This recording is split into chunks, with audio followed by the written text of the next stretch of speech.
এই যে ছাত্রছাত্রীরা সবাই ভালো আছো তো? হ্যাঁ স্যার, একদম বিন্দাস স্যার। প্রচন্ড গরম পড়েছে, কেউ হট্টগোল করবে না। হ্যাঁ স্যার, প্রচন্ড গরম পড়েছে স্যার, এখন 42 ডিগ্রি টেম্পারেচার চলছে স্যার। তা চলো আমরা সরাসরি প্রশ্নে চলে যাই। আচ্ছা নাটু, বলো তো বাঙালি আর ইংরেজদের মধ্যে পার্থক্য কি? স্যার, বাঙালিরা মদ খেলে ইংরেজিতে কথা বলে, কিন্তু ইংরেজরা মদ খেলে কখনোই বাংলায় কথা বলতে পারবে না স্যার। হ্যাঁ, তুই সকাল সকাল বদমাইশি শুরু করে দিলি। দাঁড়িয়ে থাক, দাঁড়িয়ে থাক। আচ্ছা কেষ্ট, বলো তো বিবাহ এর ভবিষ্যৎকাল কি হবে? স্যার, অবশ্যই ঝগড়া ও অশান্তি। বাহ, দারুণ বলেছে তো। স্যার জানেন স্যার, আমার ভাই না ঘন্টায় 4-5 বার পোশাক পাল্টায়। হ্যাঁ, তা তোমার ভাইয়ের বয়স কত? স্যার 8 মাস স্যার। আরে না, তো তো দারুণ বুদ্ধিমত্তায়।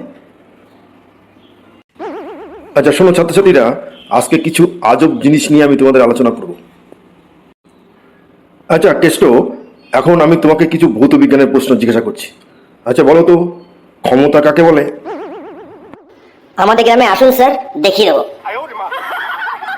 বদমায়েশ, দেখাচ্ছি মজা। দাঁড়িয়ে থাক।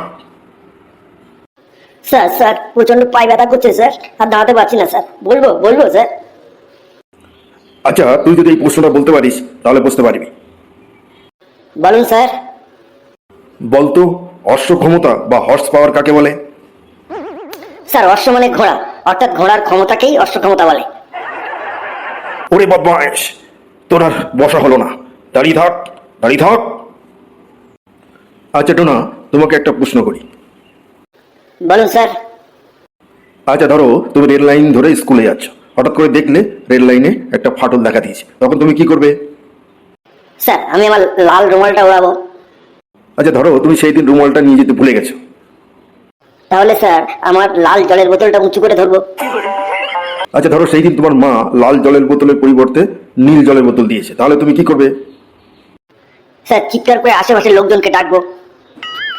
ধরো ফাঁকা মাঠ, চিৎকার সত্ত্বেও আশেপাশের কেউ এলো না, তখন তুমি কি করবে?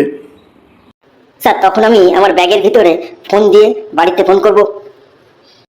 ধরো তোমার ফোনের ব্যালেন্স ফুরিয়ে গেছে আর ফোন যাচ্ছে না, তখন তুমি কি করবে? স্যার, আমি আমার পেন্সিল কাটার ছুরি দিয়ে আঙুল কেটে রুমালটাকে লাল করে ওড়াবো। ধরো তুমি পেন্সিল কাটার ছুরিটা সেদিন নিয়ে গেলে না, তখন তুমি কি করবে? স্যার, তখন আমি ছুটে গিয়ে বাড়ি থেকে আমার বোনকে ডেকে আনবো। কেন কেন বোনকে ডাকবে কেন? স্যার, আমার বোন কখনো ট্রেন অ্যাক্সিডেন্ট দেখেনি, সেই জন্য। আরে দারুণ উত্তর দিয়েছো তো না। বসে পড়ো, বসে পড়ো, তোমার ভবিষ্যৎ উজ্জ্বল। আচ্ছা শোনো ছাত্রছাত্রীরা, আজকে এখন তোমাদের কিছু মজার জিনিস আমরা আলোচনা করব, আশা করি তোমাদের ভালো লাগবে। হ্যাঁ স্যার, করুন স্যার, এই গরমে ভালোই লাগবে স্যার। আচ্ছা আজকে আমি আমাদের সমাজের কিছু মিথ্যাবাদী এবং তাদের যে মিথ্যে কথা দিয়ে তারা চলে সেটা নিয়ে আলোচনা করব। আচ্ছা তোমরা কি কেউ বলতে পারবে আমাদের সমাজের মিথ্যাবাদী কারা এবং তারা কি কি মিথ্যা কথা দিয়ে চলে? হ্যাঁ স্যার, পারবো স্যার। আচ্ছা ঠিক আছে ঠিক আছে, আমি এক এক করে তোমাদের ধরছি, তোমরা বলো। আচ্ছা কেষ্ট, প্রথমে তুমি বলো। স্যার, বাস কন্ডাক্টর স্যার। আচ্ছা তারা কি মিথ্যা কথা বলে? স্যার, বাসে যতই ভিড় হোক না কেন, বাসে উঠলেই তারা বলে ভিতরে যান, খালি আছে। Very good, very good. এবার রোজিনা তুমি বলো। স্যার, দুধওয়ালা স্যার। তারা কি বলে? স্যার, তারা বলে স্যার এই দুধ একদম খাঁটি, এর ভিতরে একটুও জল নেই স্যার। আরে না, একদম ঠিক বলেছ। এবার ডোনা। পাত্রীর মা স্যার। তিনি কি বলেন? আমার মেয়ের মতো মেয়ে এক গ্রামে আর দুটি পাবেন না। বাহ, দারুণ বলেছে তো। এবার নাটু তুই বল। স্যার, পাত্রর মা স্যার। তা তিনি কি বলেন? আমার ছেলে খুবই ভালো, তার কোনো নেশা বা বদ অভ্যাস নেই। দারুণ বলেছিস, বসে পড়, বসে পড়। এবার কেষ্ট তুই বল। স্যার, প্রেমিক প্রেমিকা স্যার। তারা কি বলে? আমি তোমাকে ছাড়া বাঁচবো না, আমি তোমার জন্য জীবন পর্যন্ত দিয়ে দিতে পারি। আরে না, দারুণ বলেছিস তো কেলটু। স্যার, আমি আরেকটা বলবো স্যার। বলো। বউ স্যার। সে কি মিথ্যে কথা বলে? সে তার হাজবেন্ডকে সবসময় বলে তোমার চেয়ে কত ভালো ভালো সম্বন্ধ এসেছিল আমার। আরে দারুণ বলেছিস ডোনা, বসে পড় বসে পড়। স্যার আমি একটা বলবো স্যার। আচ্ছা, এটা কিন্তু শেষ। স্যার স্বামী স্যার, সে কি মিথ্যা কথা বলে? সে তার স্ত্রীকে প্রায়ই বলে আমার কোনো বিয়ে করার ইচ্ছাই ছিল না। দারুণ দারুণ। আচ্ছা, এখন এই সেশনটা শেষ হলো।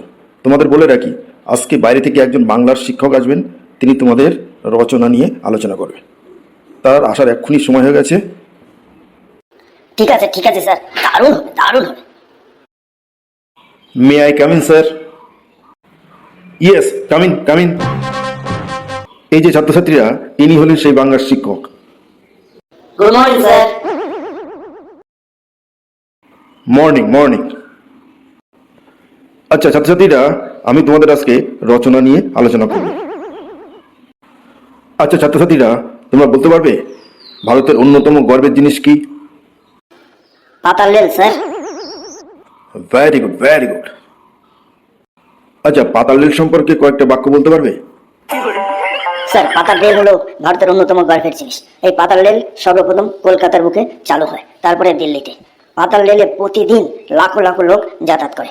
বর্তমানে আরো একটা আশ্চর্য জিনিস তৈরি হয়েছে, যেটা হচ্ছে গঙ্গার নিচ দিয়ে পাতাল রেল। এটা কলকাতার স্মার্ট থেকে হাওড়া স্টেশন পর্যন্ত চালু হয়েছে। খুবই গর্বের এবং আশ্চর্যের জিনিস। আমি এই গঙ্গার নিচ দিয়ে পাতাল রেলে চড়েছি।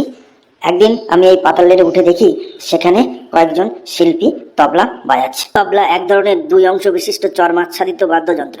দুটি অংশের মধ্যে ডান হাতে যেটা বাজানো হয় তাকে ডাহিনা বা ডায়া বলে, এবং বাম হাতে যেটিকে বাজানো হয় তাকে বায়া বা ডুগি বলে। তবলার বিশেষত্ব হলো এর জটিল অঙ্গুলি ক্ষেপণজনিত উন্নত বোর্ড।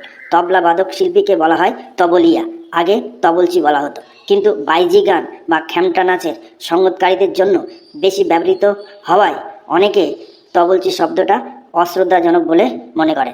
তাই বর্তমানে তবলচির বদলে তবলিয়া শব্দটি ব্যবহৃত হয়েছে। তবলার জন্ম সম্পর্কে নানা মতভেদ আছে। একটি হলো আমির খুসরু মতবাদ। মৃদাঙ্গ জাতীয় কোনো দুই অংশ চামড়ার ছাওয়া যন্ত্র ভেঙে দ্বিখণ্ডিত হয়ে যায়, কিন্তু এরপরেও তা থেকে সুন্দর আওয়াজ বের হতে থাকে। শুনে মুগ্ধ খুসরু বলেন তাব্ভি বোলা। তবলা শব্দটি তাব্ভি বোলা থেকেই আসতে পারে।